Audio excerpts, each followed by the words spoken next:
So I think that my age has definitely been a question in my campaign and also since being elected. I do often wonder how often other members of parliament are asked how old they are when they go to an event or when they knock on a door. And for me, that is still a question I do get asked all the time. I think more and more in my role, people might preface it with I hope you don't mind me asking, for example, before they ask my age. But when I was knocking on doors particularly, that was always a question that was asked. Now that doesn't necessarily mean that someone is asking that question in a negative way, and I'm very much comfortable with telling people my age, but I do think that it is always a point of interest, and people are curious about it, particularly I think having a young face, and they are curious about sort of what motivated me to get into politics at a young age, and I guess the differences in having a young politician represent them than perhaps someone who may be the age of their previous politicians or politicians they met in the past. And I think something that I've found really interesting as well is people get really quite excited when they see that there is a young member of parliament, and it doesn't matter if you're speaking to someone who might be that little bit older or someone who's young. The fact that there's someone new and young and representing the views of young South Australians and the issues that they're facing is something that I've found to be really quite welcoming. Absolutely. I think the response is always impressed. So they will ask the question, but then afterwards when they hear the answer, there's always like, oh, great, oh, that's wonderful. It's not a negative reaction. And I think in the beginning I assumed when the question was asked that maybe there was a negative undertone, but more and more I see that's definitely not the case.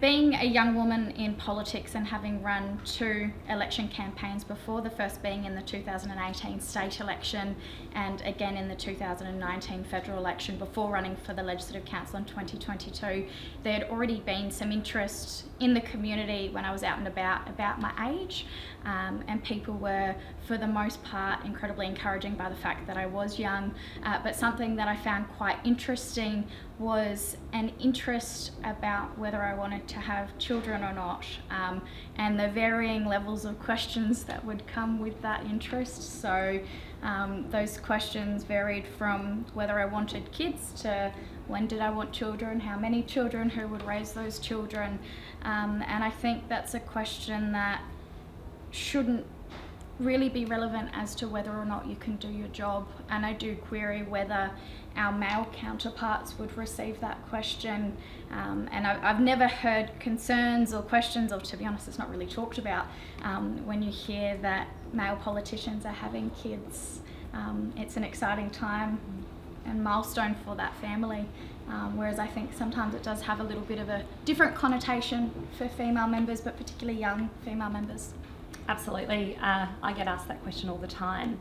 And I think the thing that I found really interesting, and I'd like to reflect back on, I think the experiences of people like Julia Gillard and Julie Bishop, really senior female politicians that didn't have children. And I think the real negative sort of feedback that they had, and awful comments thrown at them like barren and other awful sort of terms.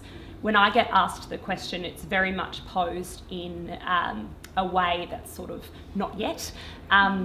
When will you have children? It's okay, we don't think of you any lesser because you don't have them yet and there's still time, which I do think is a really, really different response to women who were perhaps 10, 15 years older than us, who have been asked that question in politics, and it's seen as some sort of failing on their behalf, which I find really, really devastating. I am asked the question all the time, and asked the question of when I would fit it in, as if it's inevitable, how I would fit it in, who would look after the children, or the other question that I get asked, which I find really, really interesting, is whether or not I'll do it when I'm done with this career. So it's sort of suggested to me as, oh, I've got my moment to be a politician, and then I can make my decision to go and have children. Now, I don't know that whenever I'm asked that question, it's ever suggested to me that I might have the option that I don't want to have children. It's always, oh, when you do it, how will you manage this? Or when you do it, what will your life look like? Or what will your career look like? And I do think that's really, really hard and not fair. It's not fair. Again, we reflect on, I think, when male politicians announce that they're having children. We've got 2 members of our caucus expecting babies at the moment, which is so exciting for all of us as a group. But even their own announcements about their babies coming up has prompted a lot of questions for me. Or, will you be next? Will you be the first woman, I guess, to take maternity leave that we have in the Parliament? I'm sure Laura's probably been asked that question as well. Being the first Parliament to bring in maternity leave for members of Parliament, that seems to also have a connotation to it, who will be the first woman who actually takes that maternity leave. So I think that's really, really difficult. And there are other challenges, I think, more challenges about perception, about what you're wearing, how you look. And I think Olivia's touched on something that is probably quite important to highlight as well, which is the bringing in of maternity leave. I think it shows that there is a sentiment of change and an acknowledgement that we have more women and more young women entering into politics and into Parliament, and that's definitely a welcome change. But I think the fact that it's only just being brought in shows that there will be conversations that continue to be had in the meantime around how that might practically look.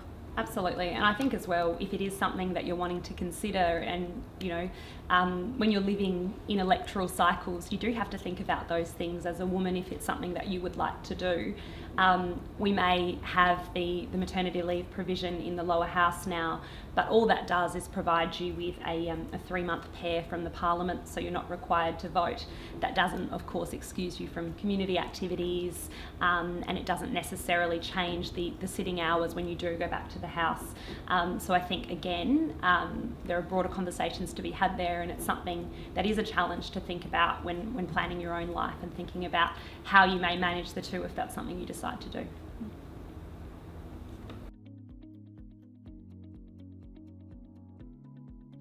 I think there is a lot more pressure in terms of appearance for young women in politics. Not just, I guess, what you're wearing, but I think the level of professionality that you're showing in what you're wearing.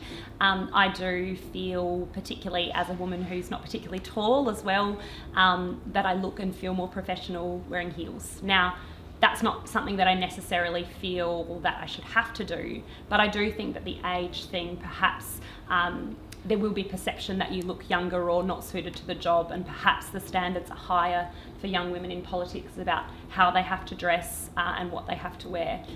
Even on weekends, I felt that to some degree. When I first became a candidate, I didn't want to wear blue jeans on weekends because I worried that made me look a lot younger, and I didn't want to necessarily give off that perception at the time.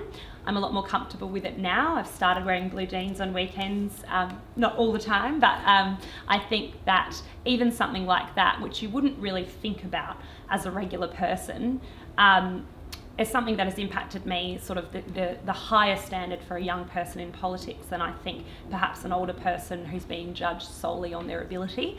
I think maybe the younger you look, there's a different perception going on, and perhaps people will view you in a different light. I definitely agree with that, and do tend to look for more professional outfits, even if it is more of a casual outing that you might be having, because you do think about the fact that you're young and you're perceived as being young. Let's be honest, it's the elephant in the room. There's no way around it, and so making sure that I think I dress the part. And acknowledge the magnitude of the responsibility that we're given, but what we wear shouldn't impact our ability to do our job. And I think sometimes maybe what women wear is reflected on a little bit more, whereas our male counterparts, you just able to chuck on a suit and you wouldn't know if they were wearing the same suit every day. So absolutely. And I think it's one of the things that I often think about, the only decisions that I can change, or the only things that are in my control, are what I do at work. I can control the way I campaign, the way I communicate with people, but I can't change my age.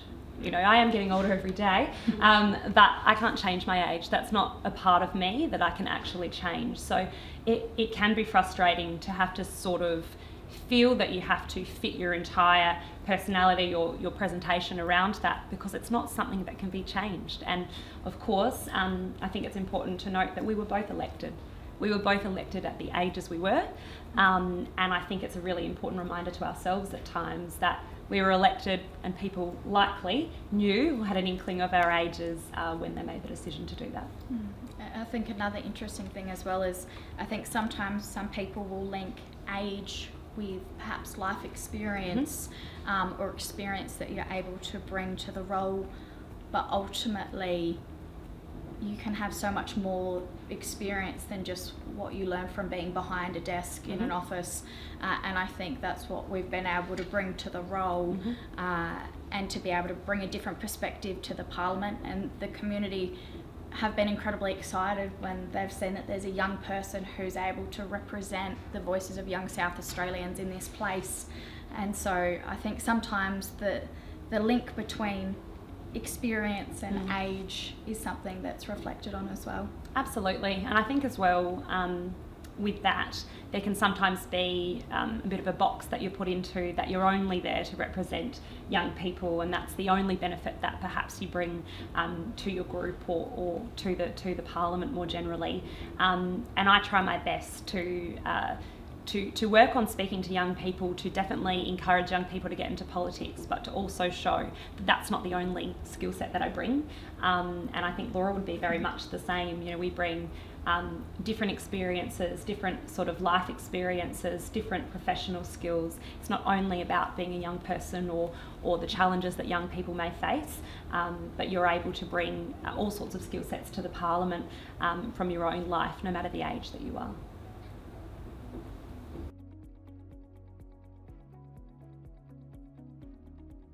I think it's important to reflect on the advice perhaps of other young politicians who've experienced the same thing. And for me, I received some advice from Kate Ellis, who was a young politician in the federal Parliament and a young minister as well.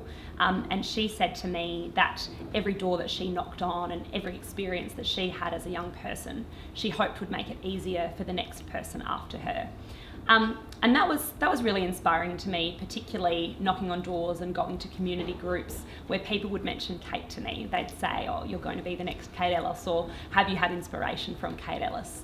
And I reflect on the fact that when she was going into the Parliament, she wouldn't have had many comparisons. It wasn't something that was being normalised. But for me, there was a tangible example of someone who had been young in politics, popular, successful, and had a really, really successful career. So for me, I think having someone that I could model that on or see the ways she'd made it easier for me really inspired me to know that maybe I was making it easier for someone after me. So I think for young people going into politics to sort of have that in mind, that even though there are hard days, and there are definitely moments that are hard for no reason other than your age, and that's not because you're not able to handle it or the experiences are not appropriate for your age, but it's because there are prejudices that exist or thoughts that people have which correlate to nothing other than the age that you are. I think it's important to know that you might be making that experience easier for the next young person that comes along, and to me that's really important and makes it all worth it. Yeah.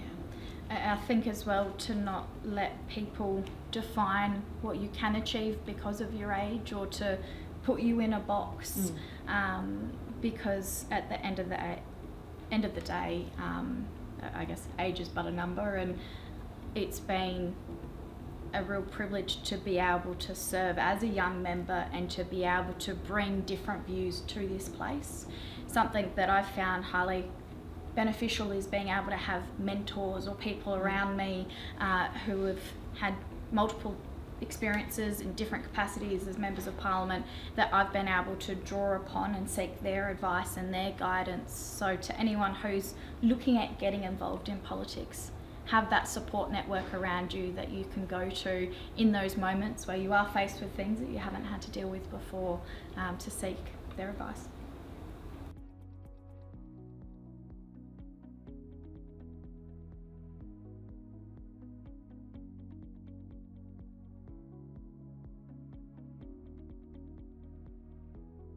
I think it's been nice being able to enter politics with someone same age. We were both 25 at the time that we were elected, and to be able to have those conversations and to be able to, I guess, bounce off each other from time to time and say, hey, have you had XYZ happen, or how did you handle this?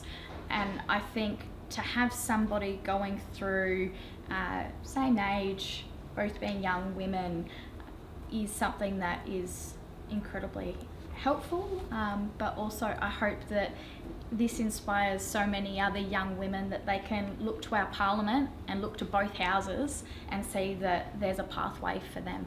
Absolutely.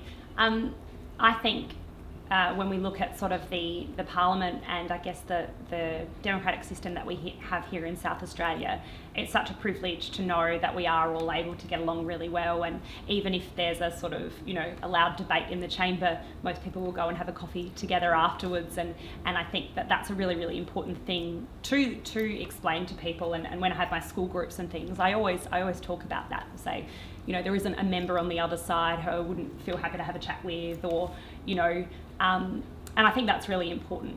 I also think that in a role like this, if you don't have solidarity and sort of those relationships with other people, it can be really hard because it is a hard job. No one quite understands it like the people who are also doing it. And I think for Laura and myself, we've both been invited to a lot of events where we speak to young people and that sort of thing together. And we're literally only a week apart in age. So I think that also having someone on the other side, similar experiences, going through, I guess, those stages of life together in some degree is really, really nice thing to have. I think for me, on my side, it's probably another 8 or 9 years between me and the next youngest person. And so although I've got really close friends on my side, they're perhaps just in that next stage of life to me. So I think knowing that you've got someone there, but also being able to discuss it with people in the community. So when people say to me, oh, you're very young to be in politics, I often say, oh, I was elected at the same time as someone on the other side of politics at exactly the same age. And I think that's a really important conversation to have as well, to know that sort of both of our major parties at least are really taking a step towards having younger people in Parliament, and that's something that they see as something we should be normalising. So I think that's really important. Often when I'm out in the community or I'm taking school tours, a comment that's made from young people is, how do I get involved, or politics isn't for young people. And a message that I think is so important for everyone in our community, particularly our young people, to know is that politics is for them, and that their members of parliament do care about what they have to say and what their views are.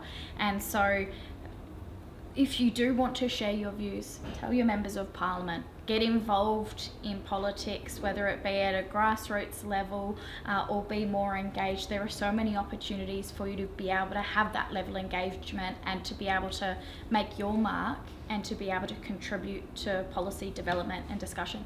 Absolutely. I think for myself, I got involved in politics as a teenager, not with any particular intention of ending up a member of parliament, but just because I was passionate about what I believed in and I wanted to get involved and see those changes. And I always say that to young people that I meet, that if you're passionate about something, there's no better way to do it. And, I know that Laura would be the same, but my door is always open to young people that want to get involved, even if they just want to learn about what we do. I do a lot of work experience students in my office, love taking people for tours, bringing them along to events. And I think that seeing young people in the parliament, hopefully that will make it more accessible and for people to know that that is a genuine option. And that's something as well that I speak about when I speak with classes. Getting into politics is a genuine career option, and that's not something that I think young people would consider. They might think, oh, I have to study this and then maybe I could do this and then I could end up in politics. But it is a career option. I worked for politicians at different times throughout uni. I've been involved in politics sort of on a local government level as well. And it is a genuine option as a career path if that's what you want to do.